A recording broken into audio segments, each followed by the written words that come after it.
Okay, so we're back with part 3. In part 1, I showed you how to create a virtual machine, and I showed you where to download Ubuntu and Fedora project. If I didn't make it clear, Ubuntu is at ubuntu.com, and Fedora is at fedoraproject.org. You can also Google them to find them. So, second video, I installed Fedora and I ran through the basic updates. This video, I am going to install Ubuntu. Full disclosure, I've done it once and had issues with it, so I'm in the process of trying to do it again. So we'll see how it goes. I will probably pause the video occasionally while I'm waiting for things to load up, and then we'll go from there.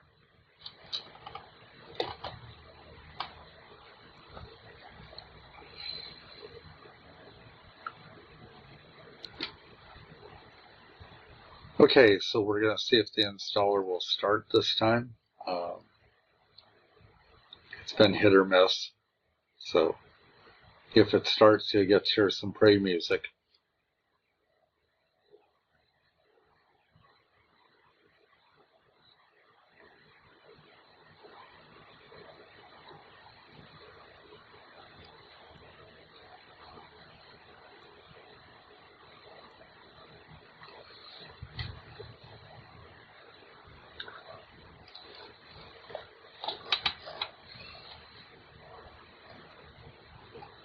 Alright, so it's taking its time, so I'm going to pause. Alright, so we're at the installer. Let's see if it'll work. So we choose English, and then we come down here and we click Next. Hey, it's going this time. It's been hit or miss. So this screen here is new, at least as of some of the versions I've installed in the past. They have accessibility options that you can put in. I'm not going to do any of those, but you can if you want to. So I'm going to leave it at the English US default. I'm going to use a wired connection because I want to get updates as it goes. And it's going to tell me there's an update available, so I'm going to update it, and then I'm going to pause because it takes a minute for it to download, and then I have to restart the installer and probably go through some of the screens again. Alright, so the music you got here is the music that comes on when you first do the installer, so I have to go through all this again. It's kind of annoying, but it is what it is. English US, use wired connection. So you've got the option of automated if you've created a YAML file, or if you haven't, then you can do the guided step-by-step. So I'm going to do the extended selection. That gives me extra things that might not be there with the offline or the basic.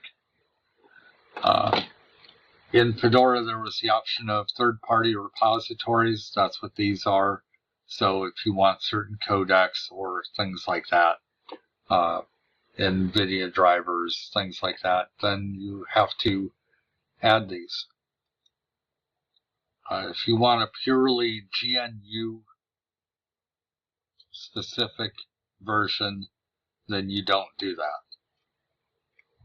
Then you only have free open source drivers and applications. So because I've already done an installation, it's prompting me and giving me this choice, but that's not what I want. I want to start from scratch. If you are dual booting a computer with Windows, then it would have install alongside Windows here, and that's what you would choose. Or if you want to wipe it and get rid of Windows, you'd go ahead and choose the same thing I did there.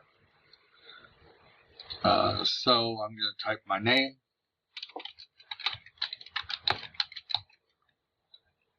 I'm going to leave the computer name as it is, but I want to get rid of the dash in here, just because all of my other ones are like that.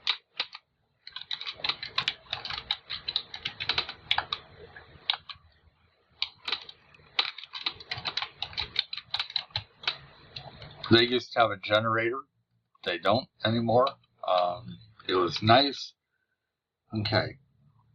So if I uncheck this, it'll automatically log me in, which I believe the Cengage virtual labs are set up to do. I'm going to leave it checked. If I was on a domain, I could set this up and it would log me into Windows, but I don't need that. So then I get to choose my time zone. So since I'm in Iowa, Chicago is my time zone. And then I can review my choices. If I don't like something, I can go back. Everything is fine. So we'll install.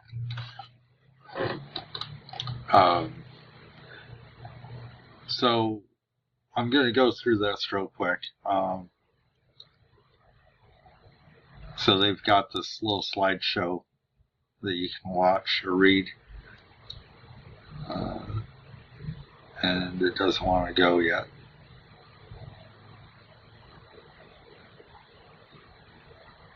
There we go.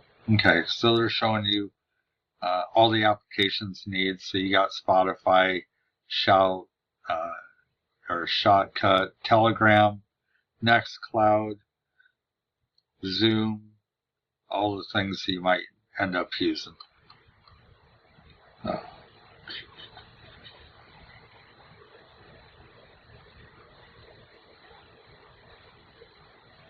Then if you're going to develop, you can use Visual Studio Code, you can use JetBrains IDEA Ultimate and PyCharm, GitKraken.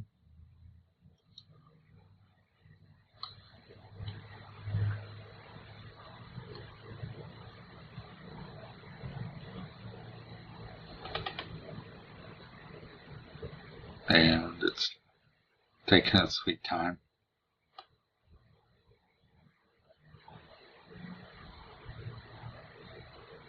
So you can go through the slideshow if you want.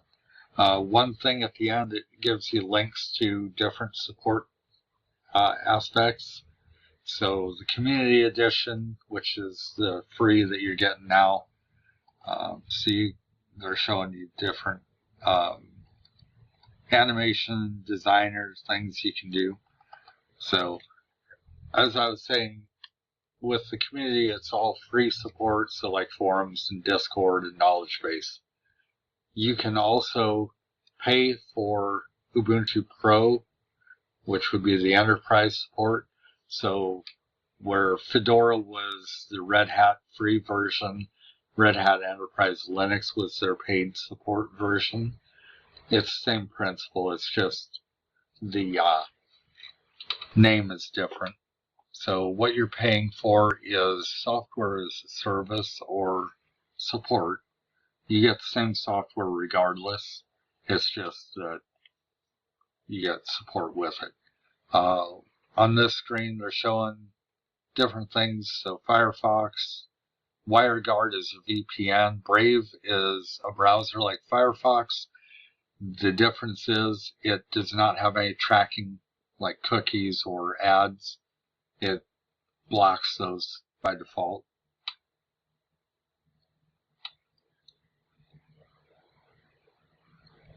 So I'm going to pause the video now and let this install. Alright, real quick, it took a while, but it installed. One of the things I always say about installing Linux is once you get to the point where it's doing the work, you should just go get a cup of coffee, because it'll be a little while. So I'm going to restart it, and when I get back to the main screen, I will come back to you guys. Alright, so I've got it started. I logged in, and I'm at the initial setup. So in Fedora, you actually set a username, but in here, it might be something different. So if I want to enable Ubuntu Pro, so you can do it free for up to 5 machines. You get certain things like security updates till 2034 as opposed to like 4 or 5 years. You get these other compliance and hardening requirements. So I think I'll skip that for right now, and then I'll go back and do it later on. So I'm going to do the share.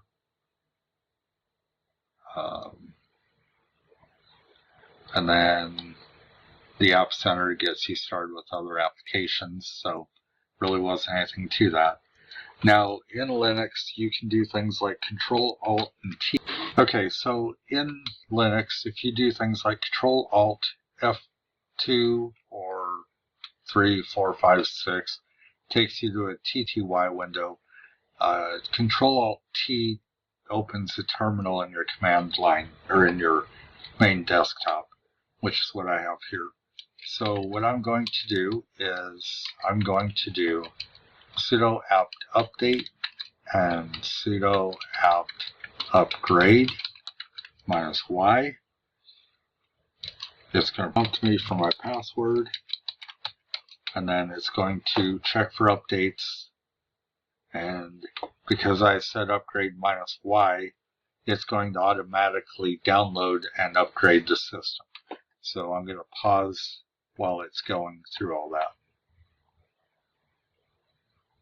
So it is updating. I only had 77 updates as opposed to the 700 or 800 I had with Fedora. One thing I will say is with apt, it just updates. It does not do a transaction where it tries it to see if it works. It just does it. And if it works, it works. If it doesn't, then you have to do something to fix that. So I'm going to pause until it's done updating, and then I'll reboot the system. Okay, so as with Fedora, you can come up here to reboot, or you can type sudo reboot down in the command line. Either one will do the same thing. So